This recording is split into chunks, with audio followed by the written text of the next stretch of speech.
Bismillahirrahmanirrahim. Alhamdulillahi rabbil alamin. Wa sallallahu ala sayyidina Muhammadin wa ahli baitihi at-tayyibin at-tahirin wa ashabihi al-mayamin al-muntajabin wa man tabi'ahum bi ihsanin ila qiyami yaumiddin. Pemirsa kaum muslimin dan muslimat, Assalamualaikum warahmatullahi wabarakatuh. Suatu hari Rasulullah Sallallahu Alaihi Wasallam akan berangkat dari rumahnya menuju tempat beliau akan melaksanakan salat Idul Fitri. Di perjalanan beliau mendapatkan segerombolan anak-anak kecil yang sedang bermain-main dalam keadaan gembira dengan baju mereka yang baru. Tapi ada satu anak di antara mereka yang tidak bermain bersama. Dia duduk menjauh, menepi dalam keadaan sedih dan menangis. Nabi tidak melanjutkan jalannya menuju masjid, menuju tempat sholat Idul Fitri. Namun Nabi menghampiri anak yang duduk sendirian itu. Beliau bertanya kepada anak itu, mengapa engkau tidak seperti teman-temanmu bermain dan bergembira di hari raya seperti ini? Anak itu mengatakan, mereka tidak menerimaku untuk bermain bersama. Nabi bertanya lagi, kenapa mereka tidak menerimamu? Anak itu mengatakan, karena aku tidak punya baju baru seperti mereka. Nabi kemudian bertanya lagi, mengapa engkau tidak pakai baju baru seperti mereka? Maka anak itu dengan menangis mengatakan bahwa tidak ada orang tua baginya yang akan memberikan baju baru. Ayahnya telah meninggal di salah satu peperangan dan ibunya tidak mampu untuk kemudian memberikan baju baru untuknya. Maka saat itu Nabi menggagalkan keinginannya ataupun niatnya untuk menuju ke tempat sholat Idul Fitri. Beliau tunda untuk kemudian beliau ajak anak itu pulang ke rumahnya. Di dalam rumahnya Nabi meminta kepada Sayyidah Fatimah putrinya untuk mencarikan baju yang relatif baru dan bagus untuk anak tersebut. Dan kemudian dipakaikan baju baru itu kepada anak itu dengan mengatakan bahwa sejak hari ini aku angkat sebagai anakku. Engkau saat ini punya ibu namanya Fatimah dan engkau punya saudara namanya Hasan dan Husain. Anak itu baru sadar bahwa orang yang mengajaknya ke rumahnya dan memberikan baju kepadanya adalah Rasulullah Sallallahu Alaihi Wasallam.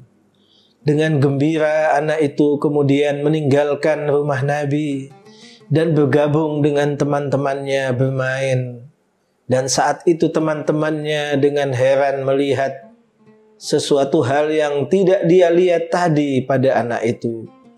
Dia lihat anak itu berubah 180 derajat.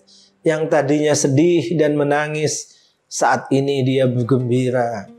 Anak-anak itu bertanya kepadanya, mengapa engkau saat ini bergembira dan tertawa, padahal tadi engkau menangis?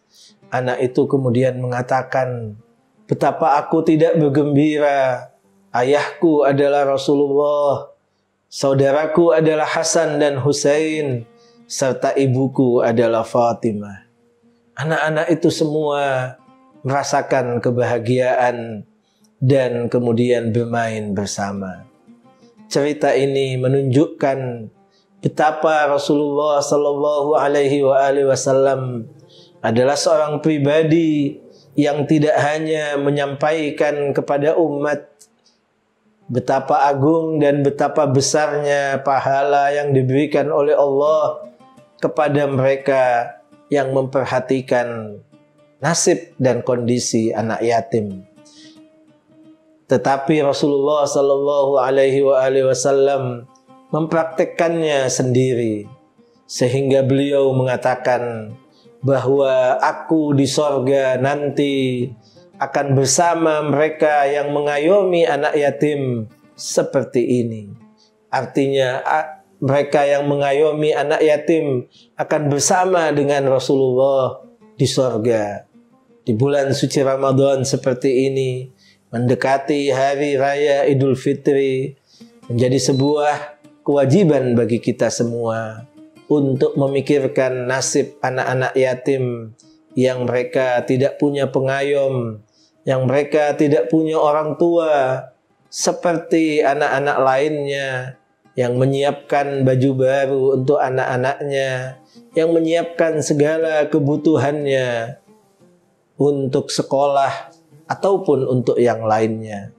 Karena itu di antara amal yang sangat mulia untuk kita lakukan di bulan-bulan suci Ramadan seperti ini, di hari-hari mulia bulan suci Ramadan, adalah membantu anak-anak yatim, memberikan santunan kepada anak-anak yatim, baik itu berupa uang, pakaian, makanan, ataupun yang lainnya.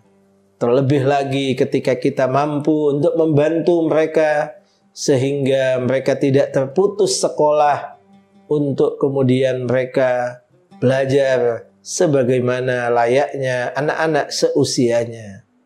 Bergabunglah bersama Yayasan Dana Mustadafin untuk membantu dan untuk mensukseskan program 1000 berkah anak yatim dalam rangka memberi bantuan kepada anak-anak yatim dan duafa, khususnya di bulan suci Ramadan.